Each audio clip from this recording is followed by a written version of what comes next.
Bienvenidos a este nuevo episodio de Datos Curiosos. Hoy continuaremos y terminaremos el tema que se inició anteriormente en el capítulo 2. Al hacer un breve resumen del episodio anterior, cuyo nombre es ¿Qué se sabe de los idiomas y cuál fue el contenido de las primeras Biblias cristianas?, notamos que los primeros cristianos, por lo menos, tuvieron interacción con 3 idiomas: el hebreo, el arameo y el griego. También se hicieron anotaciones con relación al nombre de las posibles traducciones que se realizaron a los textos que hoy llamamos bíblicos. La traducción del hebreo al arameo se llamó Targum, que significa traducción o traducciones, y la traducción del hebreo o arameo al griego se conoció como la Septuaginta o la Biblia de los 70.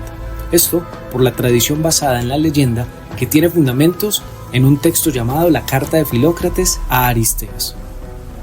Ahora, antes de entrar en el tema de este episodio, quiero darte un dato curioso un poco extenso. Al pensar en la palabra historia, solemos pensar en acontecimientos pasados y quizás en algunos presentes del momento, que contengan algún documento, algún registro o testimonio confiable que presente la prueba de lo que está ocurriendo o lo que ocurrió.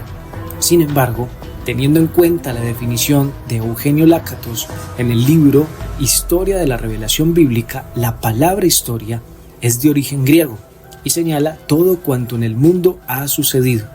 Su meta, desde los historiadores griegos, era siempre el relato de todo lo que ha sucedido al hombre, sin restricción alguna, en el tiempo y en el espacio. Ni los griegos ni los romanos hacían división alguna entre la historia y la prehistoria. Para ellos, el devenir histórico tenía una unidad indivisible. Esto quiere decir que solo había historia en general. El pueblo de Israel, tal como se nos manifiesta a través de los libros sagrados de la Biblia, no tuvo el mismo concepto de la historia. Déjame decirte qué concepto tuvo, pues en la lectura del profeta Isaías nos enteramos del plan que tiene Dios, o el Dios conocido como Yahvé, para realizarlo y llevarlo a cabo en el devenir histórico. Por esta razón, reprochaba el profeta a sus connacionales diciendo: ¿no ven la obra de Yahvé y no contemplan el plan de sus manos?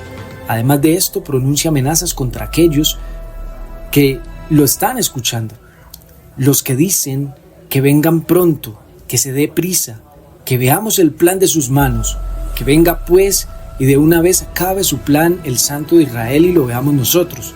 Eso lo dice allí en el libro del profeta Isaías, el capítulo 5, el verso 12 al 19, y el libro del profeta Jeremías, el capítulo 27, verso 1 en adelante. Es decir, Yahvé, según el concepto de los profetas clásicos, interviene en el transcurrir histórico conforme a un plan trazado, fijado con anticipación por él. Evidentemente, un concepto semejante no lo hallamos en ningún otro pueblo antiguo. Un Dios que escribe la historia desde antes de ocurrir y que además participa activamente en que se cumpla como la ha escrito.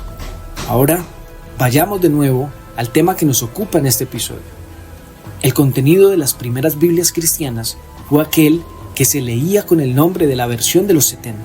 Esta versión fue la usada por los cristianos tan pronto como se comenzó a compartir su fe con otros pueblos en los que el griego era la lengua dominante.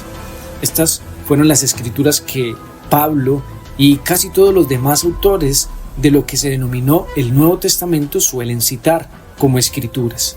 La principal excepción es el Apocalipsis, atribuido a Juan, que parece citar una versión desconocida, o lo que parece más probable, sencillamente, según el escritor del Apocalipsis iba escribiendo su libro, iba traduciendo al griego los pasajes que él mismo cita, pasajes que posiblemente sabía de memoria. Quizás lo sabía en hebreo o en arameo, no lo sabemos. Podemos también notar en los primeros capítulos del Evangelio según Mateo que se cita a Isaías y a los profetas menores en una traducción completamente independiente y diferente a la de los 70. Cuando el cristianismo apareció en la escena, el judaísmo no había determinado exactamente cuáles serían los libros considerados como sagrados en la actualidad. Todos concordaban en cuanto a la autoridad del Pentateuco y de los profetas. En cuanto a los salmos, se le daba un lugar especial en las reuniones, particularmente en ciertas festividades religiosas, y por tanto se le daba también autoridad. pero el resto de los libros de lo que denominamos Antiguo Testamento todavía no estaba decidido. No fue sino hacia finales del siglo I, tras la destrucción del templo, que el judaísmo, guiado por un centro de estudios de las Escrituras que se había desarrollado en la pequeña ciudad de Yamnia, en Palestina o Israel, determinó cuáles libros eran tan sagrados que era necesario lavarse las manos al leerlos. Aunque tradicionalmente se ha hablado de un concilio de Yamnia, es posible que no haya existido tal concilio, sino que se haya tratado más bien de un proceso guiado por los eruditos de Yamnia que llevó a un consenso a fines del siglo I de nuestra era. Era muy importante que tengamos en cuenta que los libros que se eligieron para la formación del canon no se eligieron inicialmente porque podían emplearse como fundamento para las doctrinas, sino más bien que se eligieron teniendo en cuenta el respeto particular que se manifestaba en el lavacro de las manos. Esto nos señala algo que frecuentemente se puede olvidar.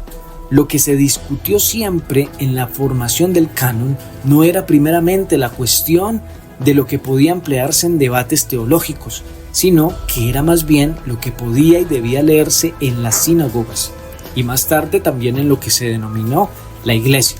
Naturalmente, el contenido teológico de los libros influyó en las determinaciones que se tomaron al final. Frecuentemente, la lista de los libros denominados como sagrados, propuestos en Yamnia, recibe el nombre de Canon Jerusalemitano, que significa perteneciente a Jerusalén.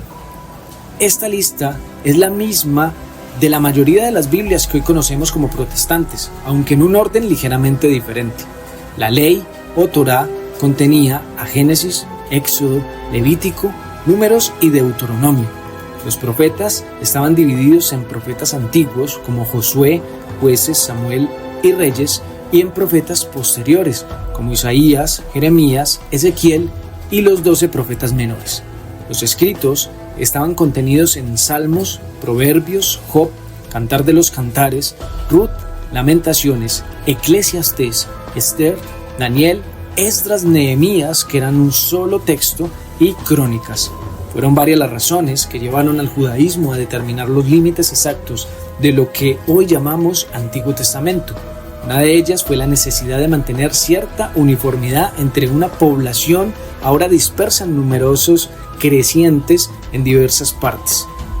Otra fue la convicción de algunos de que la revelación de Dios vino originalmente en hebreo y que por tanto los libros escritos originalmente en otra lengua no debían tener igual autoridad, aunque la Biblia hebrea incluye unas breves porciones en arameo. Pero no cabe duda de que las acciones del judaísmo para determinar el canon del texto sagrado fueran provocadas, al menos en parte, por la propaganda cristiana, puesto que uno de los principales instrumentos en esta propaganda era la Septuaginta.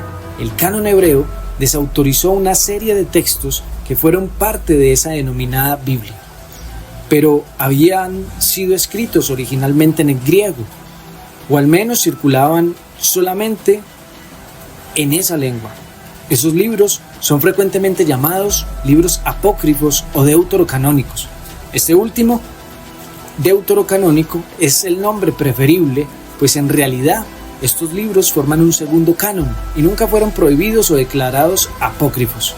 El resultado de todo esto fue una diferencia entre la Biblia cristiana, que por fundamentarse en la Septuaginta incluía los libros llamados deuterocanónicos, y la Biblia hebrea, que los excluía. Por esa razón, las antiguas Biblias cristianas incluían los libros deuterocanónicos, que son Tobías, Judith, Primera y Segunda de Macabeos, Sabiduría de Salomón, Eclesiástico, Baruch y algunas añadiduras de los libros de Esther y Daniel. Es de esta manera que hoy cerramos este episodio. En nuestros próximos episodios estaremos ahondando en este tema que es el eje central de nuestro podcast, la Biblia. Esperamos ser de bendición y aportar un grano al conocimiento de ustedes que nos escuchan. Los espero en un próximo espacio de Datos Curiosos Podcast. Hasta luego.